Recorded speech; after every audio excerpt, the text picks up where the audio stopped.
Hi, it's Professor Leonard's here, and I want to talk to you about some poetry don'ts before we begin our poetry section. There's some things you definitely want to avoid. One of the things you want to be on the lookout for is the overuse of abstractions. Your writing shouldn't be full of things like love, justice, tranquility. These words are so lacking poetically. We don't know what we're seeing because they're not attached to anything we can put our, visceral body experiences around. So as a result, we want to try to stay away from those abstract terms. A few will sneak into your writing, and that's okay, but almost in every case, we're going to want to avoid those. So as you're writing your poems and you're trying to, fix them, make them better, and you're trying to get that draft that you're going to bring in and share with other people, one of the things you want to do is look for any abstractions, get rid of those, and replace them with specific things. Okay? That's the first thing. The second thing you want to definitely make sure that you don't do, and, we only have a few weeks in poetry. Some people like to rhyme in poetry. I think it's not really the best move for a beginning poet. I would stay away from rhyme for rhyme's sake. It doesn't mean we don't want music in our poetry. It doesn't mean we don't want our poetry to have this quality that carries it forward based upon its sound, through sound repetitions, through different sounds that bring it to life. What I'm trying to say is, let's not rhyme for rhyme's sake. Let's not have sing-songy types of feelings, poems that tend to go da-da-da-da-da-da, da-da-da-da-da-da. Da, da, da, da, da, da. That's not what you really want, and that distracts from your message and ultimately distracts from your poetics. There are some really great poems, older poems and new poems that rely on rhyme, but the best poems do it in such a way that it takes years of practice, and beyond the years of practice, they understand the subtleties of avoiding just really straight up strong rhyme all the time. So, you want to not do that. The other thing you want to avoid when you're writing your poems for my class is to avoid archaic language.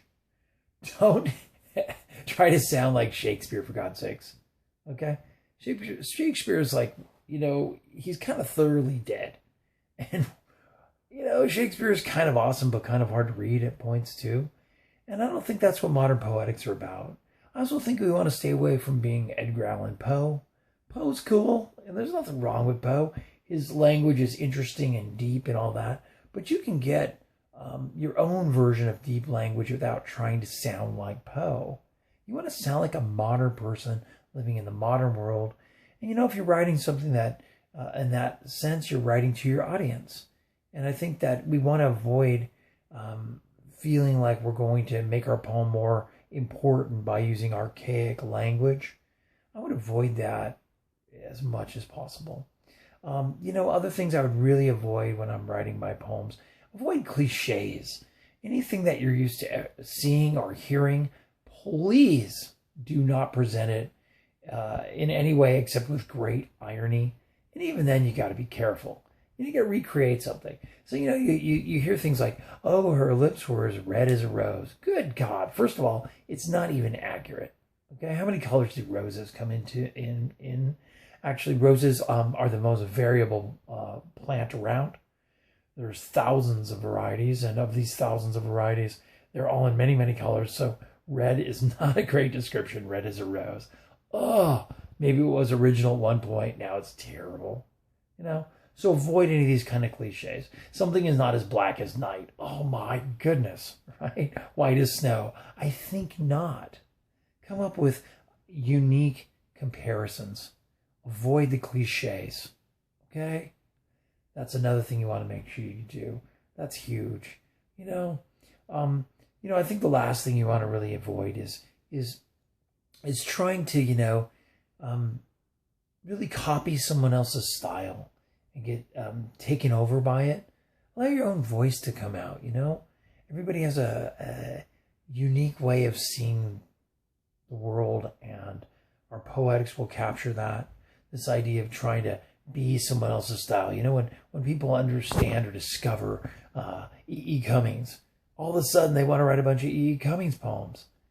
You can't do that because honestly, you're not E.E. Cummings. and it just comes off like you're writing, a Cummins ripoff, which is not what you want. You want to write something that's distinctly you, and it's a beautiful thing. And the way we become distinctly ourselves is really by exploring our own voice. And this is the other thing. The idea of trying to grab a style and, hey, I'm gonna have a style. You know what? Style doesn't happen like that. Style happens while we just go about doing the thing that's natural to us, allowing it to develop. When we try too hard to sound like we have our own individual voice, our voice actually gets further and further away from us. So in recapping this, what you want to avoid for your poems is you want to avoid using archaic language. You want to avoid trying to sound like somebody else. You want to avoid rhyming for rhyme's sake. You want to avoid cliches. And really what you want to do is strive to have a distinct voice that is your voice, and allow a poem to even surprise you a little bit by how clearly and wonderfully it's stated. And one of the ways we do that is to try to get away from abstractions. As much as I love so many things, let's say I'm writing a love poem to my wife. Yeah, why wouldn't I, right? She's my wife. And while I'm writing my love poem, the last thing I ever want to do in a love poem, because there's so many of them, I want to avoid all the cliches, and I never want to actually use the word love. Think about that. Poetry is about bringing to life emotions through concrete, specific details we can get our senses around, And that's the secret of good poetry. So I'm going to be putting up a video next, you guys, about what to do with poetry, even though I've let some of the things to do run into this video.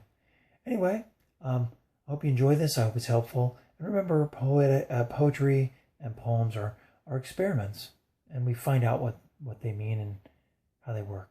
Anyway, this is Professor Leonard. I'm signing off, and yeah, that's a big apple right behind me. All right, take it easy. Bye.